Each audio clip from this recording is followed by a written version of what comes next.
reimagining energy. So we're excited to bring together the brightest minds to engage this problem and field innovative solutions. And when it comes to great minds and driving innovation, there are few people who have provided greater leadership in strategy and in innovation than Lieutenant General Clint Hinote. General Hinote is the Director of Air Force Futures and leading change in our department to ensure our airmen have the tools they need to secure our nation and to secure our allies.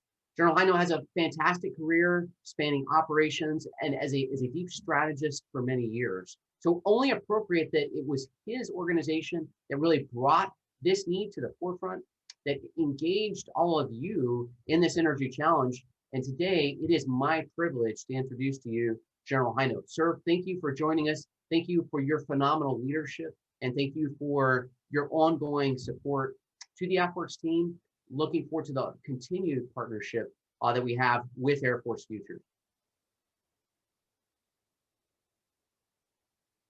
So Nate and John, thank you so much for the introduction and the opportunity to partner with you on this challenge. And thanks for the opportunity to explain a little bit about it. And for all of you in the audience, I just want to say thank you for being willing to be a partner with us and to help us reimagine energy. You know, when AFWERX came and gave us in Air Force Futures the opportunity to shape one of their challenges, I think some people were surprised that we ended up with reimagining energy as the challenge. And my job today is to talk a little bit about why that became the subject of this particular challenge and kind of the why behind why it's so important to us. And so, you know, in anything that we do, it might be humanitarian relief missions after a hurricane or a flood. It might be helping to contain a deadly disease. It might be patrolling to bring peace to a war-torn region, or it might be in full-up combat.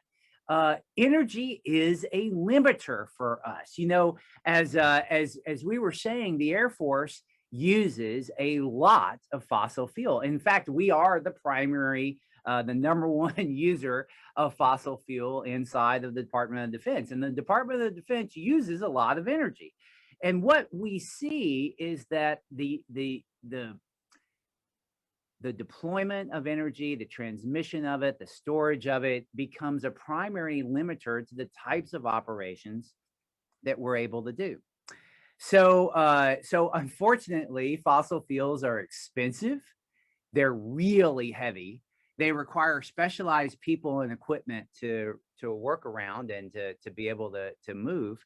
And there's a tremendous amount of vulnerability that comes with being so dependent on fossil fuels. So we certainly could talk about the climate consequences of flying a lot of aircraft and releasing some of the emissions into the air itself. And I think we will end up talking a lot about those things, but I want to tell you a little bit about the operational reasons why we thought that operational energy and reimagining energy would be a good idea for this challenge. You know, in one of my jobs, I am privileged to lead this great group of people that are thinking about tomorrow's Air Force. And in one of my jobs, I do a lot of wargaming. In many ways, I lead the teams that are the primary wargamers for the Air Force. And so we do a lot of thinking through what would happen if this, and how would we react if that. And one of the things that we see is when we play our war games, almost always our opponents will target energy as a major source of vulnerability. And it is. And it's a good strategy on their part because of all the different things that we are talking about. And so in so many ways, the 6 different challenges inside of this challenge are really tailored to get us to the point where we're not quite as vulnerable, where we actually can do more, where we're more capable to be able to do things around the world and to be able to fulfill our missions. So I'm going to talk through the 6 challenges really fast and illustrate them. as to why we might want to address these. So the first is fixed and mobile energy generation.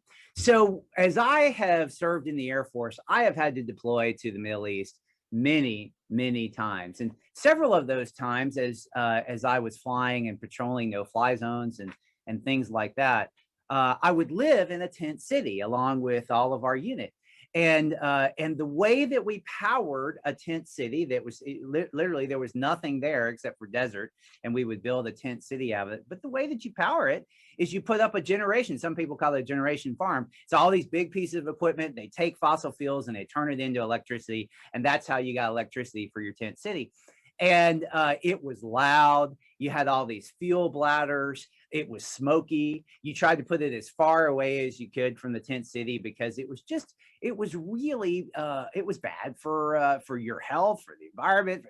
It just wasn't a great way of packaging energy and being able to generate it. And so one of the things that we'd like to be able to do is just, how could we use other sources to be able to generate that energy? You know, it was a great irony that we were in the middle of the desert. It was almost, it was sunny almost every day, and there were many nights when the wind was howling so bad that the tent would barely stand up. So there are renewables out there, but it just wasn't part of who we were to use those renewables to power our tent city. The second challenge is energy transmission and distribution, and one of the most difficult things we do is transport fossil fuels. You know, we either do it on an aircraft, we have air refueling aircraft, but a lot of it is done through tankers that float on the ocean. And one of the very big problems of that is when we are in places like the Pacific, is being able to supply very heavy fossil fuels to an island or something like a base that's on an island. And we've come up with some ways of doing that, but it would be so much better if there were better solutions for that. So that's an example of why we think that this could be a really big part of the overall reimagining energy challenge. Fixed and mobile energy storage. So one of the most difficult things to do if you are on the ground and you want to talk to an aircraft is you have to have a radio. And a lot of times you carry that radio on your back. And you know what the heaviest part of that radio is? You guessed it, the battery. And they have to carry spares, right? Because you can't be without that ability to talk to the aircraft that are supporting you overhead. So that's just one of so many examples where if we could store energy in a more efficient and effective way, it could change a lot of things. And in fact, that plays very well into the next challenge, which is new warfighting and operational equipment. I'm going to give you an example of that, something that Nate Diller knows very well. We are involved in a program called Agility Prime, where we are trying to reimagine flight. What do you mean by reimagining flight? Hey, we know how to fly. What we haven't done yet is we haven't really explored battery-powered flight. And in fact, battery-powered flight might be something that both in the commercial, private sectors, as well as in the military, has tremendous value. So we're exploring that right now. And in this part of the challenge, we think there's going to be even more to do along those lines. Data availability. I actually chuckled at this one because let me tell you the way that we used to keep track of data. So I used to fly in a small aircraft, a fighter, and I would go up behind one of our big refueling aircraft and I would go and we would plug in and they would pass a significant amount of fuel so that I could keep going and keep doing my mission.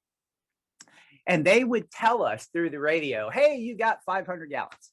And I was supposed to remember that with all of the other things that were going on the mission. So, you know, I might get shot down. There might be an enemy aircraft that's out there. I have to make sure to keep enough gas to get home. Oh, and I've got to remember that so many gallons were passed to my aircraft. And there were days when you do this multiple times, right? So there, I have to tell you, I wasn't great at that. And a lot of times I would forget to write it down. And the way, but that's not how you keep good data. We need good data to be able to understand how we're using energy and to be able to turn the knobs, the things we can control to make it better. And so that's part of the challenge here. And then finally, culture, policy, and education. I think this just talks to the big mindset shift that we're going to have to undergo as a Department of Defense, as the Department of the Air Force, because we are going to have to think differently about energy. And I don't know exactly what that looks like. That's why we asked your help. But it's obvious that we haven't thought enough about alternative forms of this idea of reimagining. And it's clear as we go forward, because it is the limiter to the types of operations that we can offer to our leaders. We're just going to have to think differently about it. We're going to have different policies. We're going to have to educate our people on how to do it better. And so this is why we asked for help along those lines. So I'm going to pass it back to both Nate and John, but I just want to say, one, thank you again for being here. Two, thanks for walking this journey with us. We think this is a really important step of making the department better stewards of the types of things that we have to do and the types of equipment and in this case, energy that we use to do it.